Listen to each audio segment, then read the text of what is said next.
Shalom.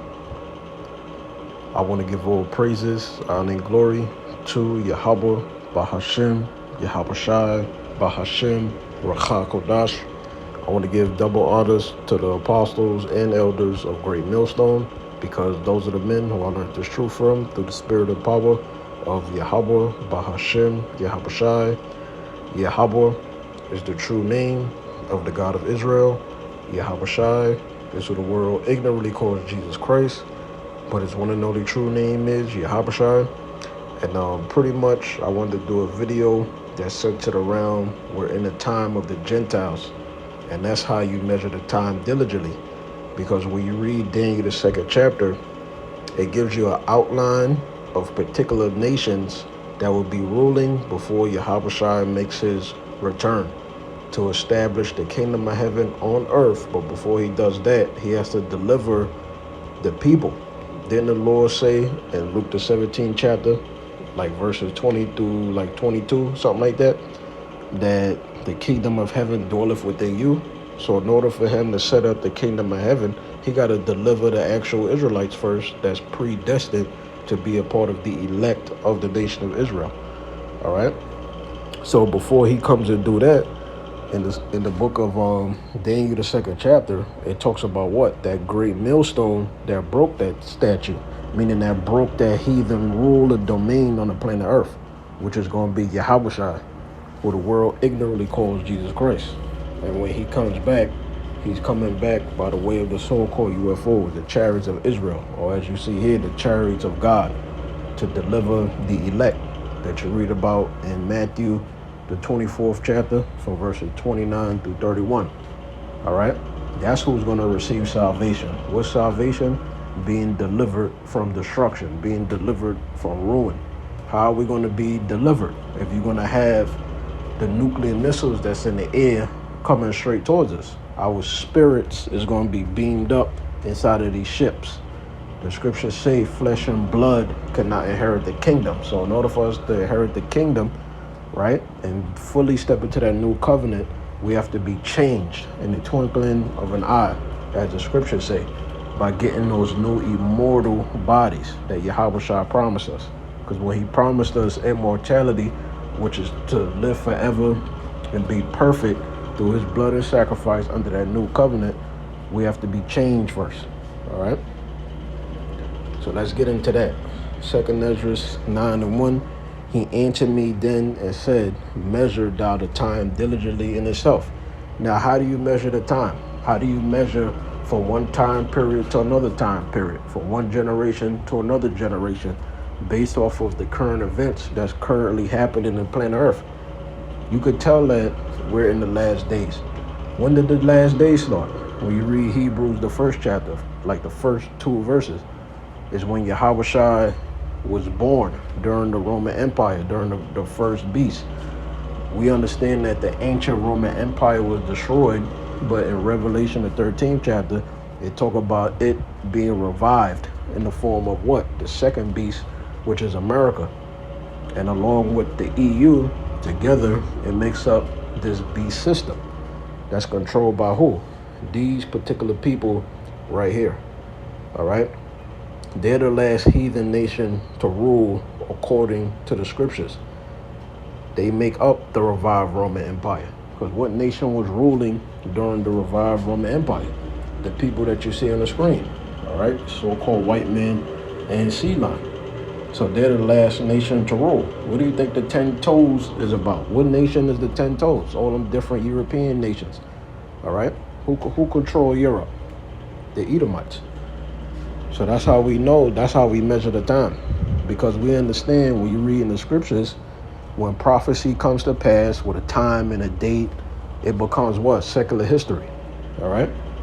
So we understand we're past the era of the Neo-Babylonian Empire. We're past the part of the Medo-Persian Empire.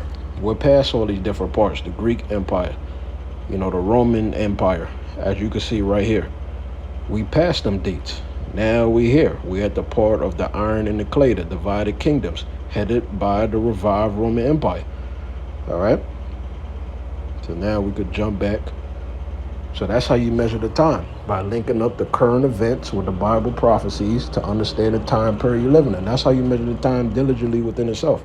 So to say that we have 30 years, 1,000 years, you know, that don't sound like individuals that's hastening the return of Yahushua, that through the Holy Spirit can measure the time diligently. It says, and when thou seest part of the signs past, meaning the prophecies, which I have told thee before through the mouth of the prophets, then shalt thou understand that it is the very same time, meaning the same generation, same time period, wherein the highest, Yahushua, because when you read Colossians, the 1st chapter, Yahushua is the one that created everything you see around you through the will of the Most High.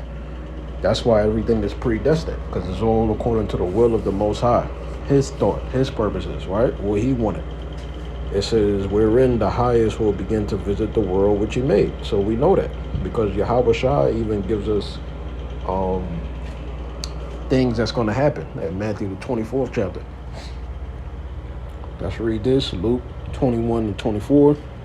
And they shall fall by the edge of the sword, referring to all 12 tribes of Israel, and shall be led away captive into all nations. That happened with all the different slave trades, not just the transatlantic. You had east, Indian Ocean slave trade. You had a bunch of slave trades all over the world. Just search it up. It says, so we was led captive into all nations, going back to Deuteronomy 28 and 64. We was going to be scattered amongst all the nations. It says, and Jerusalem shall be trodden down of the Gentiles. It's trodden down, even the land. It's not being controlled and ran under, the Most High righteousness. It's being ran by Satan and his physical counterpart, the Edomites, the so-called white man is Elam. So Jerusalem, the land is trodden down and the people are trodden down.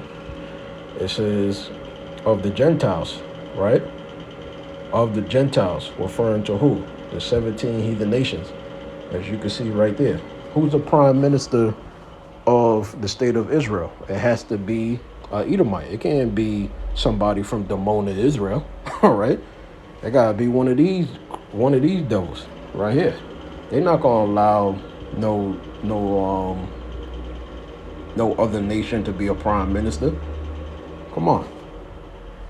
It says, until the times of the Gentiles be fulfilled. What's the times? The different ruling periods that they have currently on the planet Earth. The last one is Esau, Edom. So I typed in on Google, the time of the Gentiles. It says, is a biblical prophecy referring to the long period of Gentile, I'm just going to say Israelite dominion over Jerusalem and world affairs, beginning with the Babylonian captivity or the Roman destruction of Jerusalem, 70 AD, and lasting until the return of Yahushua Mashiach. Exactly, because he's that great millstone that's going to break the rulership and domain of the heathen, pursuant to Daniel 2:44. This period signals a time span when Yahweh works primarily with Gentile nations. All right, so that's pretty much it with that. So now let's get into this. Right, this is Daniel 2 and 31. It says the king's dream, referring to Nebuchadnezzar, because his astrologers, his magicians, his wise people, they couldn't interpret Nebuchadnezzar's dream. Daniel was able to do it through the power and will of Yahweh, the God of Israel. He gave Daniel that understanding to interpret that dream. Daniel 2:31, thou, O king, sawest, and behold, a great image, right? What's this great image? What you see right here on the left side. All right. It says, let me jump back. It says, this great image whose brightness was excellent stood before thee, and the form thereof was terrible. This image's head was of fine gold, right? Now, the head of fine gold is referring to what? The Neo-Babylonian Empire, as you can read right here. All right, the Neo-Babylonian Empire. They had their time to rule between 605 to 539 BC, right? Let's go to the next one. His breast and his arms of silver, referring to what? The Medo-Persian Empire, right? Now, Iran, they used to be known as Persia. before they changed their name to Iran in March 21st, 1935. The Medo-Persian Empire. They took down the Neo-Babylonian Empire, and they were ruling from 539 BC to 331 BC, known as the Bear, right? Because Daniel the 7th chapter goes into these particular kingdoms as well, as you can see right here. And some of their chief rulers, you had like Cyrus, Darius the First, or Darius the Mede. You had Cambyses, you had Berdia, right? Let's go down. It says, his belly and his thighs of brass, which is referred to the Greek Empire, spearheaded by Alexander the Great and his generals, which under Alexander the Great and his particular generals and their sons, right? They wanted to Hellenize the whole known world at that time under Greek rule, for the world to follow Greek fashions, think like a Greek, act like a Greek, do the customs of the Greeks, believe on the philosophies of the Greeks, get Greek hairstyles, right? So forth and so on. I mean, any category you could think of, Greek, right? Hellenize the whole known world. It says 33, his legs of iron, which is referring to what? The Roman Empire, which is the first beast, as you can see right here. All right, the Roman Empire from 168 BC to 476 AD. And by the way, the Greeks, they were ruling. They took down the Medo-Persian Empire 331 BC, and they were ruling from 331 BC to 168 BC. All right, the Roman Empire, as you can see here, 168 BC to 476 AD, right? Or vice versa, known as the dragon. The Greeks, they were known as the leopard, right? And you can see their particular Caesars here: Julius Caesar, Augustus, Tiberius, Caligula, Nero, Titus.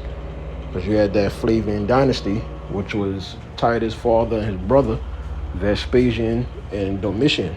And then you had Titus, who put an end to the Israelite estate. And when they conquered us, they erected, meaning they built, the Ark of Titus. On it, it shows them what? Leading us into captivity. And when they ransacked the temple, meaning they robbed the temple of everything that was inside of it, they sold all the gold and everything that we would use for the tabernacle, and they used that to fund the Colosseums. They used that to fund Rome, because Rome was on the decline. All right. So now, let's go here. So it says, and part of clay. Can't forget that part. So this is where we at with it right now. Iron and clay, the divided kingdoms headed by the revived Roman Empire, America, from 476 AD up until right now. All right. There you go, which represents NATO and the EU, as well as America. All right. So that's it with that. Now, when you skip on down to verse 44, what would happen? It says, and in the days of these kings shall the God of heaven set up a kingdom which shall never be destroyed, and the kingdom shall not be left to other people. Because it's the kingdom of heaven is for the Israelites only. That's our inheritance. When you read Revelation 21, that's our inheritance. Nothing abominable could be living within the kingdom of heaven. The scriptures say flesh and blood can't inherit the kingdom. So you would be abominable to be in the flesh, living amongst immortal gods that's keeping the laws perfectly. You can't live amongst us. The heathen, they can't live within our chambers. All right? So it says they're going to live outside of it. Anything abominable is going to be outside of it. That's what Revelation 21 goes into. It says, which shall never be destroyed, and the kingdom shall not be left to other people. Because that's it. Under the new covenant, we're ruling forever. In order for the kingdom of heaven to be an everlasting kingdom, the people that's living within it, New Jerusalem, have to be immortal. All right? Which, what's it being immortal? Being able to keep the law, statutes, and commandments perfectly, never to die, right? The wages of sin is death. So if we're going to be immortal, meaning to never die, then we're going to rule forever. It says, but it shall break in pieces and consume all its kingdoms, and it shall stand forever. All right? So while these particular heathen nations is ruling, Yahushua is going to come back. That's what the war in heaven is about, which I did a video about that. I'm going to finish off with this. 2nd Ezra 6 and 9. For Esau is the end of the world, referring to the so-called white man in the sea line. They will be the last heathen nation to rule before the kingdom is established. All right, this New World Order agenda, 2030 agenda, talks about the mark of the beast, caste and digital society. That's their agenda. It says, and Jacob, referring to Yahushua, the kingdom of heaven, and all the Israelites by seed, and Jacob is the beginning of it that follow. We're going to rule forever. Now let's read this, right? A overview, because it's telling you that who Esau is today. 2nd Ezra 6 and 9, right? I typed in 2nd Ezra 6 verse 9. States, for Esau is the end of the world, Jacob is the beginning of it that followeth. This verse highlights a symbolic transition where Esau represents the conclusion of the current age and Jacob represents the start of the new age, right? New heaven, new earth, connecting to a biblical narrative of their birth, right? Now check this out. It says, yep. I guess I could read that. It says, some symbolism, Esau the elder signifies the end of the current corrupted world, while Jacob the younger signifies the beginning of the righteous world that comes after. Yep. It says, context with 2nd Ezra. This verse is part of a dialogue where the angel tells Ezra about signs of the end of the world and the unfolding of the next era. Significance. The verse often appears in discussions of prophecy, timelines of the world, and interpretations of the end times. All right. So, I mean, that's pretty much it, man. You know, we in the time of the Gentiles until Yahushua comes back and delivers. Lord willing, you was edified by the lesson. Shalom.